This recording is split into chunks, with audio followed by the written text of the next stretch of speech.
5963-190 with Juliet. 5963, New York approach, Kilo current today, advise having it. You can depart LaGuardia VOR today on a 130 for a VOR, runway 13 left approach. For LaGuardia 130 for the VOR 13 left, or 22 left right now. VOR 13 left. 13 left, thanks. Got it.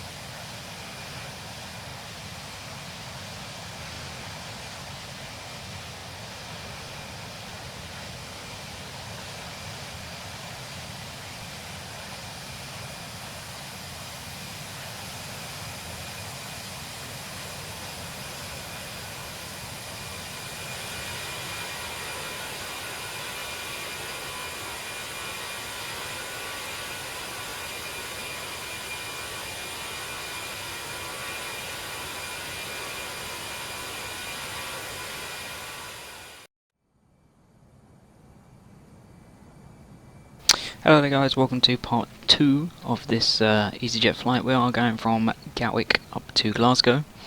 It is getting dark in the sim. It's about 20 to 11 here in London at the moment, and in the sim it's 22 at 10 Zulu.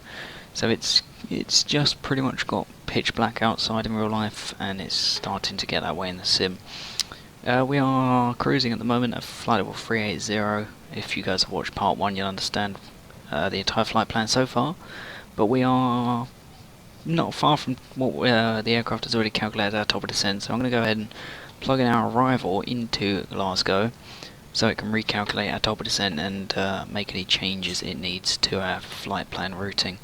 So we're going to go over to the CDU. Drop down to it and we'll go ahead and program our arrival. We are landing at Glasgow, obviously, so click on EGPF, click on arrival. We're going to be on the ILS runway 23, so ILS 23, and we are on the Lanark 2 Alpha arrival. And I just need to check if we are via anything. We can go via... what vias have we got? No, we haven't got a via. Strange. Chart showing that. Oh, anyway, we'll just transition straight onto the ILS. So we can go ahead and just check. We've got a disco after Lanark, which is to be expected because from there we join the ILS. We may have to vector ourselves off slightly because that might be a bit of a tight turn on to final for runway 23. But anyway, we can go ahead and program in our arrival information. The transition level here, or transition altitude, sorry, is 6,000 feet. And we'll be landing with config 3. And a QNH up in Glasgow is 1018. We've got a temperature of a lovely warm 16 degrees, and we have got CBs reported as well, which should be kind of interesting if there are any CBs. But 220 at 9 is the wind, so not too much of a wind, near enough straight down the runway. The approach, we're going to bump that up to 141 just to give us a bit more leeway on top of what it's given us, because it always tends to just be on the edge of hitting the yellow speed hook, and we don't want to be hitting the speed hook because all you guys will hear on the stream, sorry, on the video, is just speed, speed, where it keep telling me to keep an eye on my speed. But we are going to be going, we can go Cat 2, 104 radio. Yeah, that works. Or we'll do Cat 1, 230 barrow. So it's our minimums set, and it's moved our top of descent slightly further back. We can go ahead and just go into plan mode and just step through our arrival. I'll bring up the 2D FMGC just so you can see it a bit clearly. But from Ribble, which is the start of the arrival, we're continuing down in the arrival. It's pretty much a straight in approach, to be honest. The runway is not straight on, but we're straight line, no messing around. We might have to vector ourselves from the last waypoint at Lanark onto the ILS. It's kind of a dodgy turn just beyond, perpendicular to the runway, so it's a bit more than 90 degrees. We'll probably vector ourselves off and then we'll turn back into the airport. But that is our arrival, and then obviously flying the standard ILS. Just check if it gave us the frequency, which it didn't, but I do have the frequency written down at 110.1, and the inbound, so the course of the runway is 231 degrees. Runway heading. In the event of a missed approach, we'll climb straight ahead to 3,000 feet, whichever is first, 2,500 or 2.6 miles from India Oscar, which is the identifier for the ILS. We'll make a right turn at 2,500 to the left, and we'll route ourselves back onto downwind as there's no ATC. We'll route ourselves back onto downwind.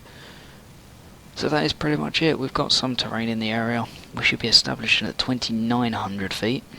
We'll aim for about 3,000 feet and hopefully establish slightly early, but because obviously we'll be vectoring ourselves, but we'll establish at 3,000 feet, about 9 miles hopefully, and then just descending with a glide, 3-degree glide as pretty much per usual.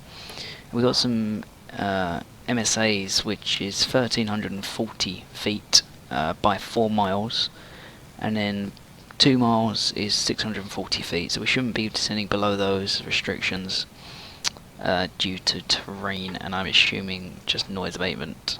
I'm not entirely certain, but I assume it's for those reasons.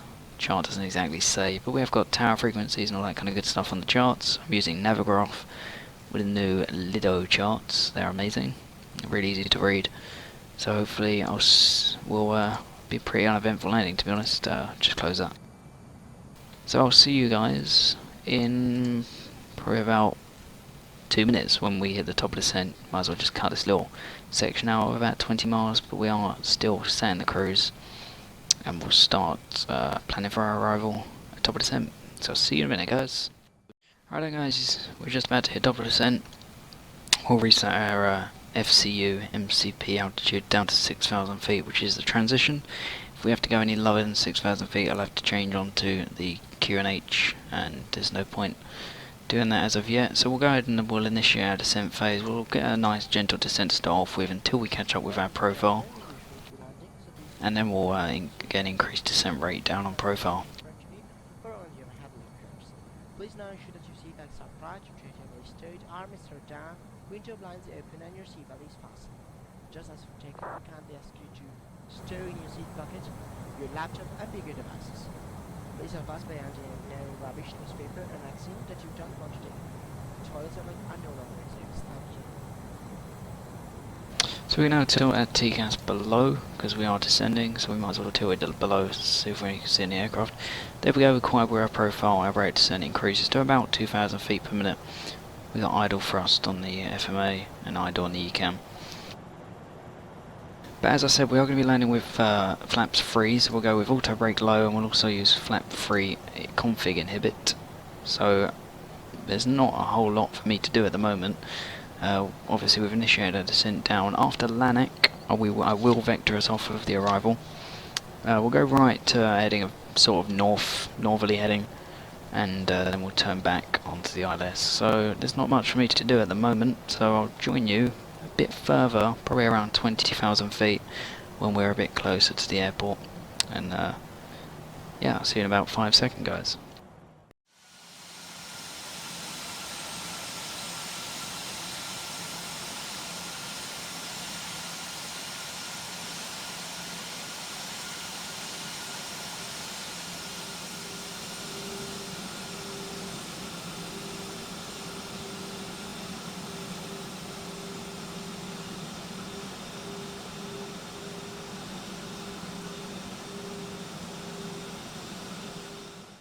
Right then, guys, welcome back. It's only been a second for you, but it's been about 10 minutes for me just sitting here in a descent. We're just approaching flight level 155, and we can put the seatbelt sign back on now, as we are going to be descending through 10,000, and we're going to start sort of manoeuvring to position ourselves on the ILS. I have set a radial and a DME fix for it to give us a bit more information, bit more awareness, so I'll just show you that on the ND. If we step through to Glasgow, I've set a fix at radial outbound of 271, I think it was. So it's a 20 degrees off, and the arc is at 10 miles. We should be establishing, I believe, at 9.6, 9.8 apparently, 9.8 miles, so the arc is at 10 miles. And I've also set a loop, shall I just call it, just a loop, for 3 miles for the missed approach.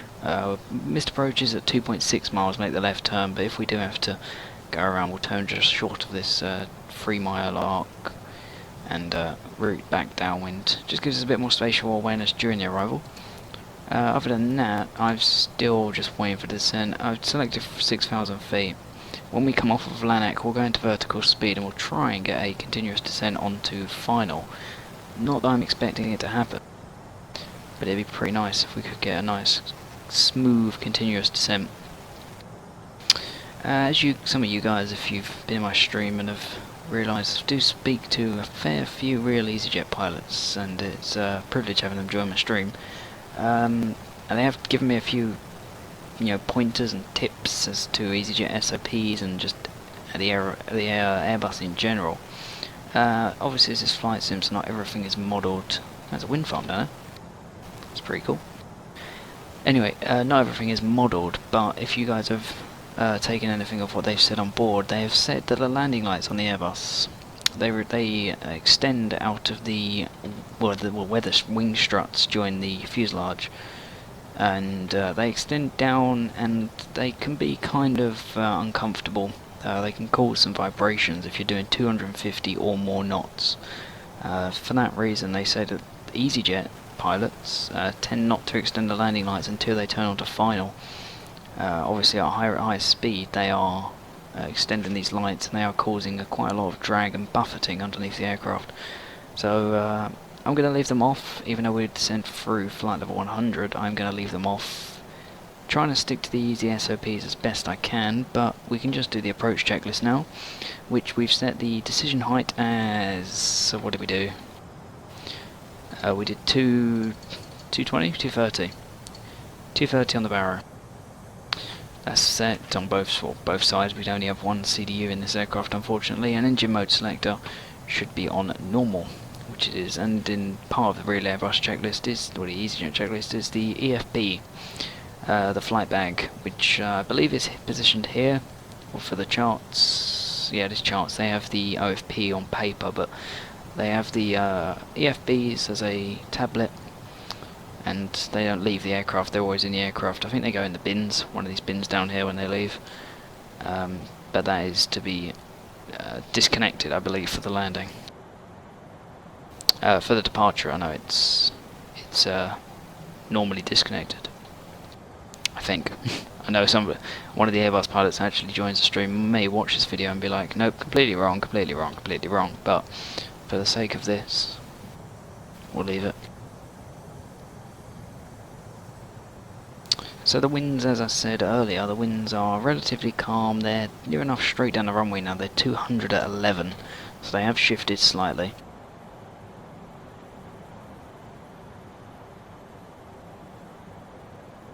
If I can just sort my EZY camera out, there we go.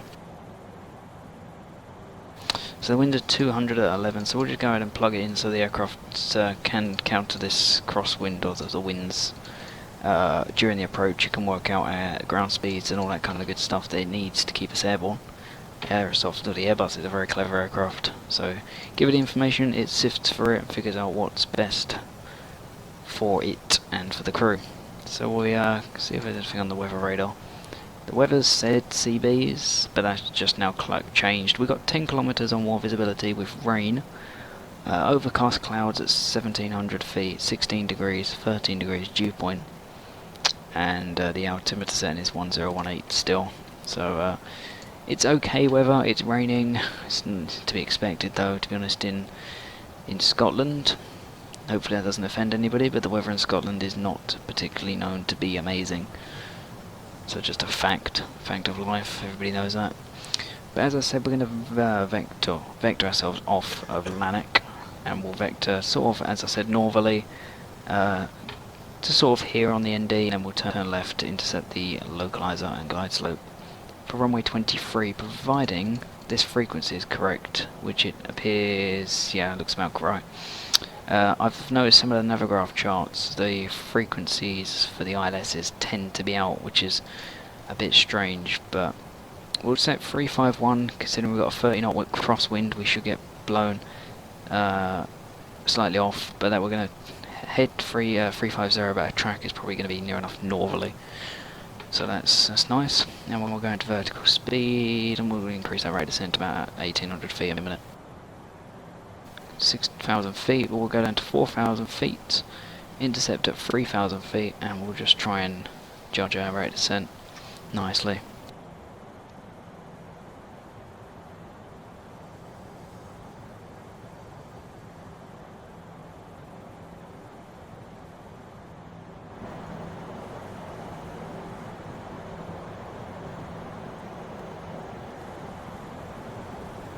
So as you can see, we're just approaching the glide slope. We are just a bit higher, and we can now go on to QNH, which is 1018. I forgot to do that when I set 4,000 feet, so that was my mistake. But 1018 is set, and it's set on the captain's side as well.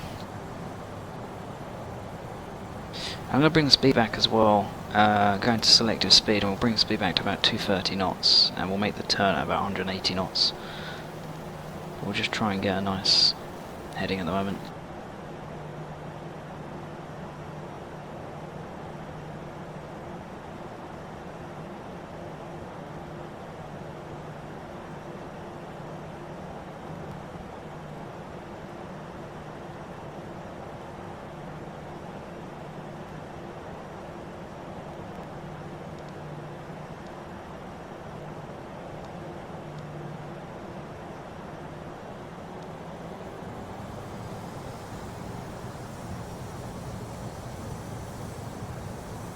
Temperatures are good enough for us to not need engine anti-ice at the moment. Just keep an eye on those as well, because we are going to be going through some clouds, through some rain, and the temperatures are 10 degrees, so it's on the limit at the moment. We'll leave it off for now, because we are in the Aerosoft Airbus. It's not going to kill us. I say that now, and we'll end up like stalling because we've got ice on the wings, but on the engines as well. But well, it's fine as for now. So we had 340, we are sort of swaying all over the place, but we are in Unicom, there's no control on. There's nobody in the area. I think the closest aircraft is at Edinburgh, which is in that direction somewhere. They've got approach tower and everything on. We should have gone to Edinburgh. I don't know, they've just got tower on, approach has gone off.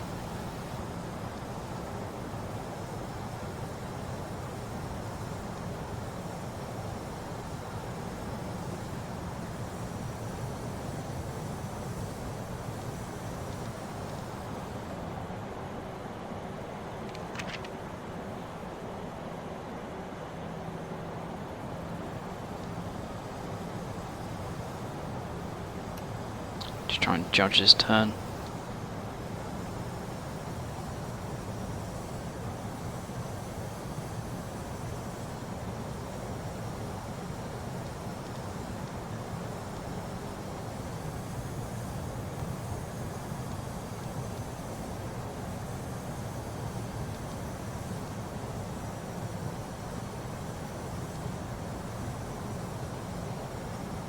If we go 600 feet per minute, that should 500 feet a minute might be okay. We're probably going to level off at 3,000 feet, which is a shame. We couldn't do a nice descent onto final, but you know, you win some and lose some. We can put the landing lights on now. We are doing less than 250 knots. We're doing 220, so I assume we can have those out.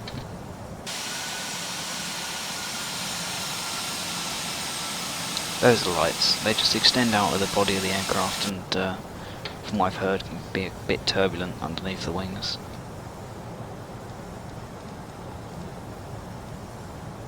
Full arm localizer. Hopefully we can establish a localizer before the glide. We got Alt Star near for me. 2,500. 200 radio checked.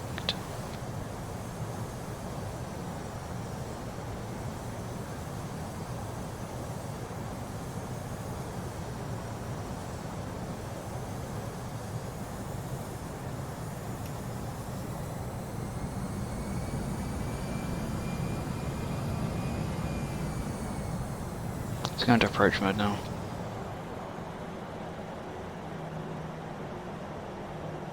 There we go, capture localizer. Arm full approach, and we'll send second autopilot and come on. We'll go flaps 1.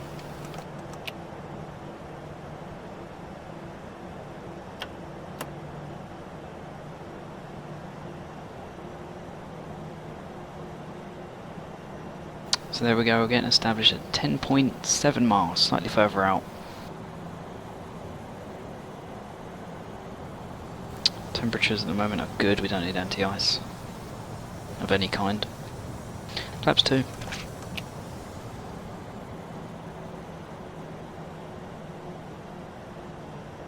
we'll get the gear down and go flaps 3 in a minute. 2,500. Checked. This is the terrain we're passing over, slight bit of terrain. And we'll descend with a glide now, glide to go green, glide slope star, glide slope.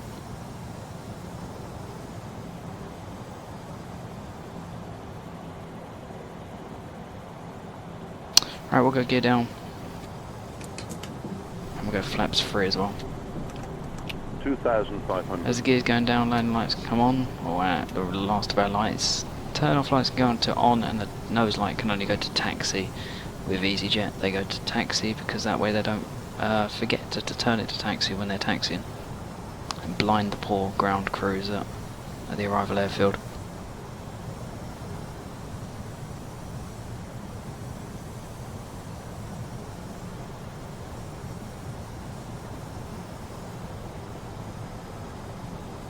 Just check our approach, it's good.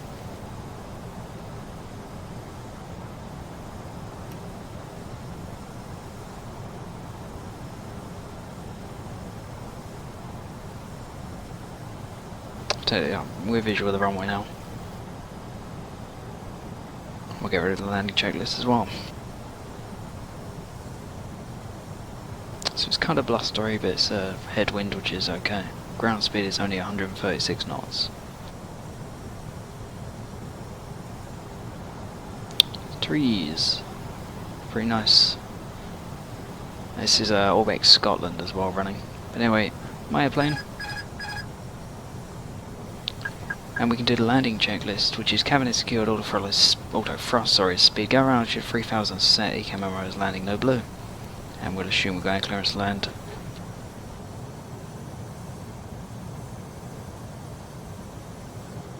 Just put it on Unicom as well, just in case.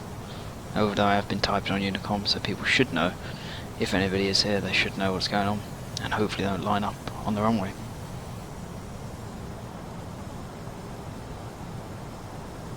So there's the outer marker. It's a pretty standard approach, to be honest. It's just an ILS. Yeah, I should have done a video into somewhere more interesting, like I've done Gibraltar, Innsbruck, Split. That'd be a pretty interesting video. Need to read up on the procedures into Split though. The circle approach, I think it is. Anyway, just get back on that glide. There we go, 1000 checked. Continue.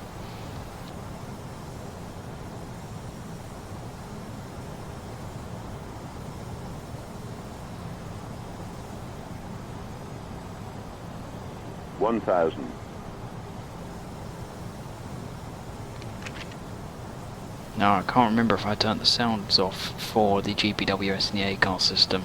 If I didn't, then they'll just keep playing. They play like 5 seconds after the aircraft, so you'll hear like 10, 10. So apologies if that's still going. Always forget it. Landing inhibit on the ECAM.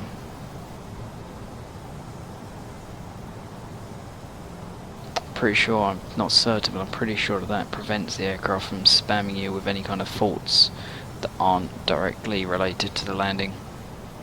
If there was anything wrong with the aircraft. 500. 500 stable, flare at 30 feet, and idle the thrust levers. It's UK 2000 Glasgow, it's nice. 400 land green on the FMA.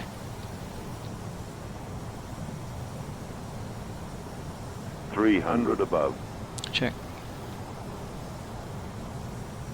Middle marker. 2 minimum. Landing.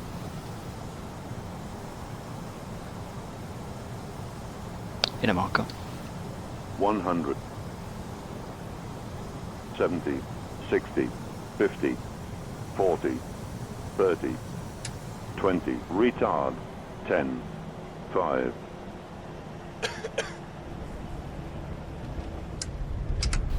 And welcome to Glasgow. Speed brakes, reverse green, and decel.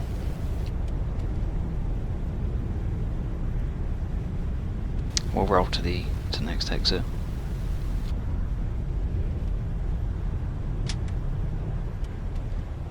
Speed brakes can be reverse can be stowed, and manual braking will get off here.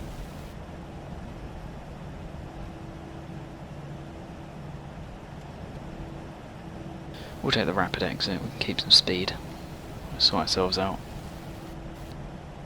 Ladies and gentlemen, due to alpha regulation, remote alphas must be switched off until you are inside terminal boat. When disembarking, please take care and hold on to your handrails whilst walking down the operator's stairs. Please ensure that We can disarm the speed brakes. Flaps can be retracted.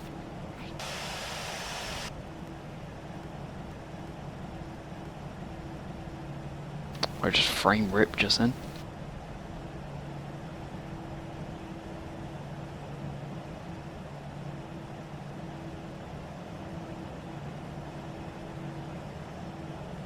So we can just clear this up quickly. Turn off strobes, go back to auto, everything else is good.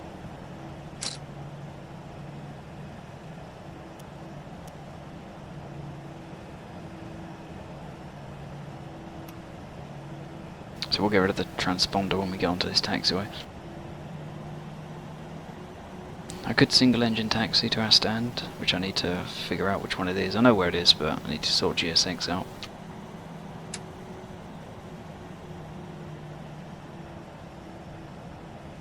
So the transponder can come off now, and we can turn that back to level. I believe it's stand like 3, have a look on the AGC chart. AF, where is it? It's one of the ones right on the other side of the airport, I know that much.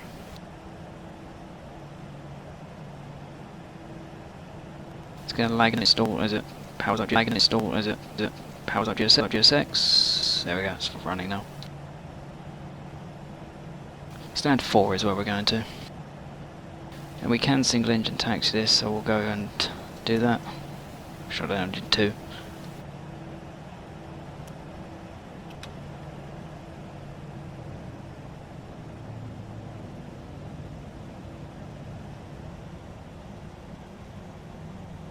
Now you'll see the persistent problem with trying to single engine taxi the Aerosoft Airbus. It continuously wants to turn right, so I have to keep left rudder foot down, if that makes sense. Keep the left rudder going.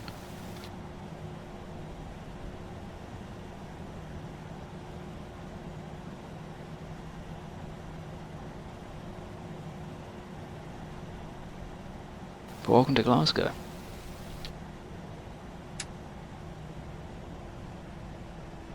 How's the awkward time I realise I've selected the wrong gate or something. Stand 4, I can't actually see the chart for some reason, it won't load. Engine 2 is spooled down nicely.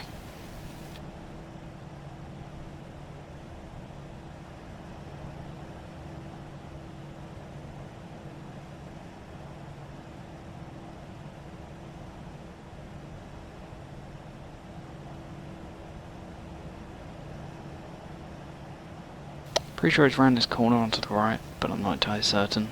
I'm just pretty much looking for our stand.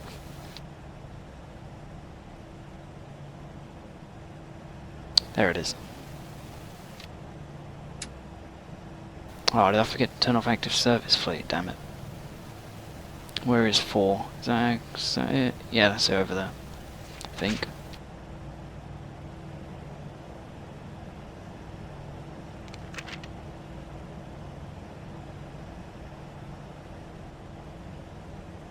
Seven. Probably missed it and I've gone to the wrong stand, but there's 7 left. I think it's, yeah, it is over there, so I thought I was, yeah. I'm right. Ignore me. When I had 10 minutes on the chrono, we can stop that now.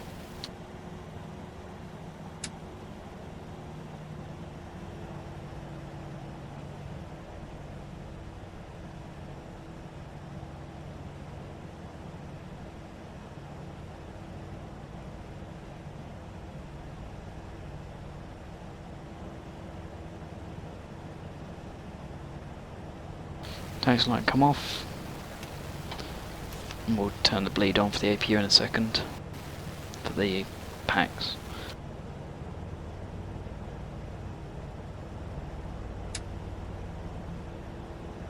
It's going to be a bit tight to park on. So I'm going to take out that air stairs in my left wing, but at least it's only flight sim, not real life. Causing millions of pounds worth of damage. And I believe the marshaller is obviously inside the terminal building.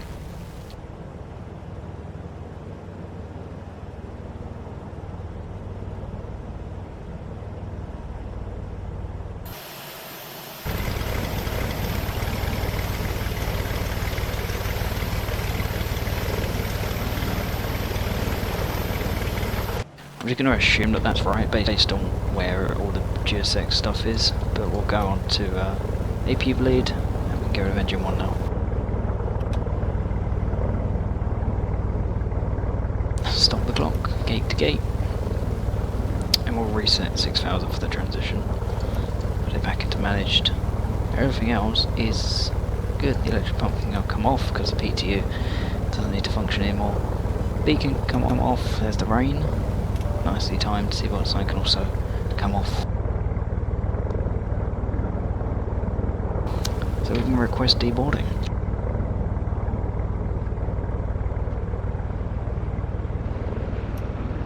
Stop that clock.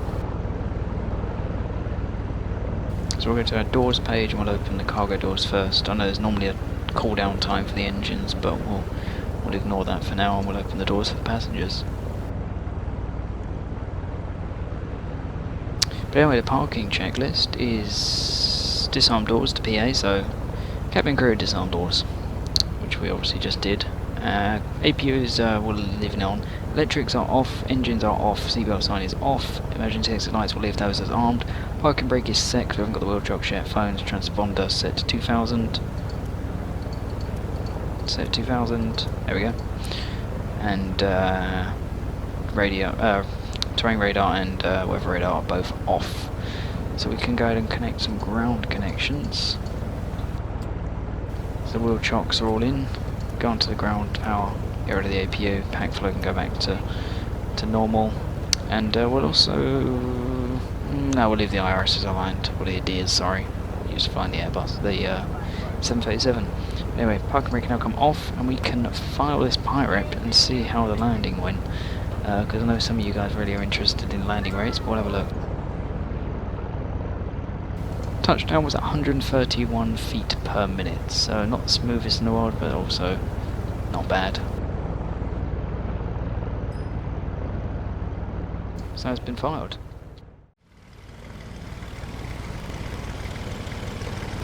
So guys, that was EZY67 Alpha Golf, service from Glasgow up here to Glasgow. Start that again. That was EZY67 Alpha Golf, service from Gatwick to Glasgow.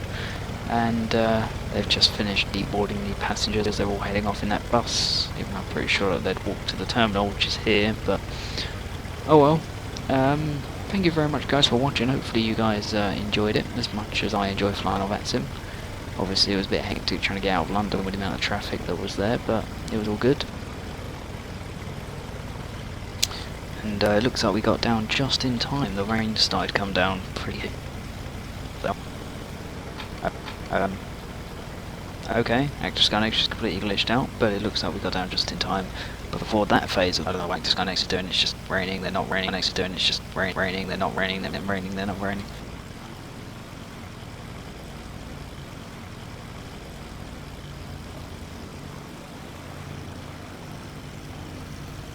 I think active sky is broken, but guys, thank you very much for watching. Hopefully, as I said, you enjoyed it. I enjoyed the flight, and hopefully you guys learned something from this. If you join the streams, hopefully you guys will get to meet some of the EasyJet pilots that do join, and love to scrutinise me in my flying, but it's all good fun. And hopefully I'll see you in the stream sometime. If you follow the link in the description, you'll find my stream, and you'll find me over there live most evenings. So you guys are more than welcome to join me. And you're more than welcome to fly with me on that. So we have a TeamSpeak server, you're more than welcome to join. And yeah, hopefully I'll see you flying around. So thanks very much guys, and hopefully I'll see you there. Bye bye.